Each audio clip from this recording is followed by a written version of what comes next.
Hoy vamos a sumergirnos en el corazón de cómo se enseñan las matemáticas. Este es un análisis de cómo la teoría pedagógica cobra vida en el salón de clases, y para eso vamos a usar material clave de la asignatura Didácticas Especializada del Claustro Universitario de Chihuahua.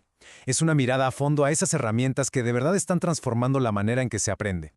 A ver, para muchos, las matemáticas fueron simplemente un camino de algoritmos, de respuestas correctas o incorrectas y ya.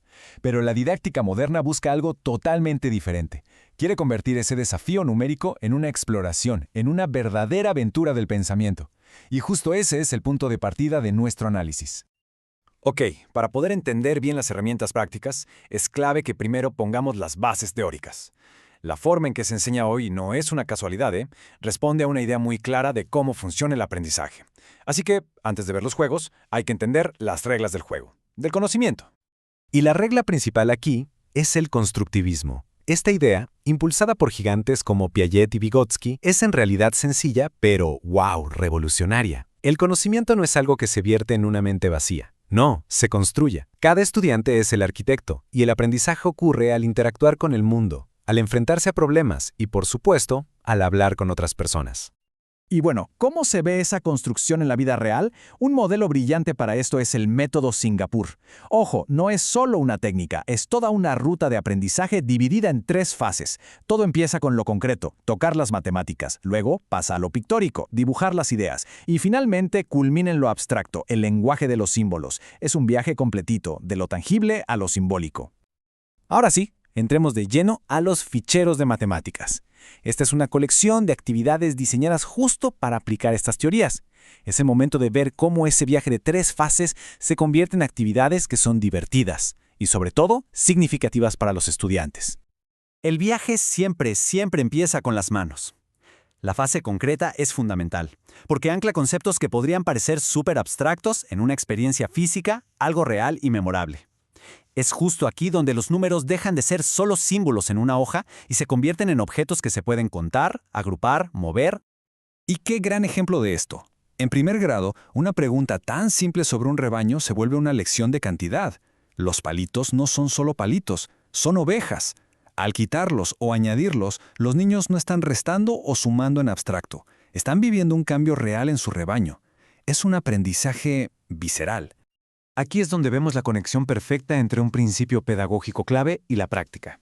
El juego de roles es una herramienta poderosísima. En actividades como la tiendita o el banco, los problemas matemáticos de pronto tienen un propósito real. Hay que comprar algo o dar el cambio correcto. El dinero de juguete hace que sumar y restar sea relevante y, dentro del juego, hasta se sienta urgente. Muy bien, una vez que la idea ya se entendió con objetos, el siguiente paso es la representación. La fase pictórica funciona como un puente. Es el momento en el que los estudiantes empiezan a traducir esa experiencia física a un lenguaje visual, o sea, a dibujar lo que antes manipularon con sus manos. Este ejemplo de tercer grado es perfecto para ilustrarlo. El concepto de una fracción, como 3/8, puede ser muy abstracto, pero al pedir que se dibuje el reparto de los pasteles, se está invitando a visualizar el problema. ¿Cómo dividimos 3 círculos en 8 partes iguales para todos? El dibujo deja de ser una simple ilustración y se convierte en la herramienta para pensar y encontrar la solución. Y finalmente llegamos a la culminación del viaje, la fase abstracta. Aquí es donde esas experiencias concretas y las representaciones visuales se cristalizan en el lenguaje universal de las matemáticas, los números, los signos, las ecuaciones. Este es el objetivo final, pero solo tiene sentido de verdad después de haber recorrido las etapas anteriores. Uno podría pensar que la calculadora solo sirve para sacar respuestas rápidas, pero aquí se usa como una herramienta de exploración abstracta. Al presionar repetidamente +2, los estudiantes observan patrones, anticipan cuál será el siguiente número y conectan la acción física de apretar un botón con el concepto simbólico de una serie numérica. Es un paso clave hacia el cálculo mental y la fluidez con los símbolos. Lo más interesante es ver cómo este enfoque tiene una coherencia a lo largo de los años. Miren, se empieza identificando formas con objetos en primero. Luego, se pasa a dibujar grupos para entender la multiplicación en segundo. Más adelante, en tercero, ya se descomponen números mentalmente. E incluso en quinto, se combinan fases. Es un sistema que construye el conocimiento de una forma muy consistente. La siguiente idea clave es ver cómo esta estructura construye el conocimiento, pero a largo plazo. El aprendizaje no es una línea recta. Es más como una espiral que va hacia arriba, donde los conceptos se vuelven a visitar una y otra vez, pero cada vez con mayor profundidad y abstracción. La evolución en cómo se enseñan las fracciones es un ejemplo perfecto de esto. En tercer grado, el problema es súper concreto y visual, repartir pasteles. Pero 3 años después, en sexto, el desafío ya es otro. Ya no se trata solo de repartir, sino de entender la equivalencia, la proporcionalidad. Se pasa del cuánto le toca a cada uno a comprender que 2/5 es exactamente lo mismo que 4/10. Es un salto conceptual enorme que se fue construyendo paso a paso.